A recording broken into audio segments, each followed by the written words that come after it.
আপনারা জানেন, বাংলাদেশে ছাত্র যুব সমাজ বেশ কিছুদিন ধরে তাদের যে দাবি দাবা নিয়ে যে আন্দোলন তারা সংগঠিত করছে, সেই আন্দোলনে আজ সারা দেশব্যাপী বাংলাদেশব্যাপী আন্দোলনটা জাতীয় আন্দোলন হিসেবে পরিচিত হয়েছে।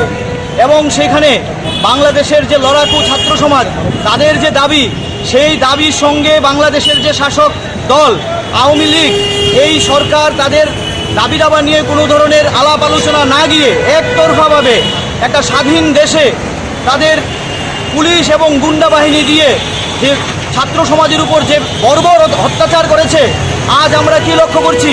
দেখছি যে মেধাবী বহু ছাত্রছাত্রী, হাজারের উপর ছাত্রছাত্রী আজ গুরুতর অবস্থায় আছে এবং সেখানে প্রায় 100 শতাধিকের উপর ছাত্রছাত্রীরা আজ নিহত হয়েছে। এটা ভাবা যায়, একটা স্বাধীন দেশের সরকার এইরকমভাবে নির্বিচারে ছাত্রছাত্রীদের উপর লাঠিচার্জ, গুলি চালিয়ে নিহত করেছে। সারা দেশের শুভবুদ্ধি সম্পন্ন মানুষ তার বিরুদ্ধে প্রতিবাদে অংশগ্রহণ করছে। আমরা বৃহত্তর ছাত্র সমাজের স্বার্থে এআইডিএসও আমরা অবিলম্বে দাবি জানাচ্ছি, এই বর্বর যে ফ্যাসিস্ট আক্রমণ করেছে বাংলাদেশ সরকার, তার আমরা ধিক্কার জানাচ্ছি এবং এই আন্দোলনের আমরা সংহতি আজকে জানাচ্ছি আমরা।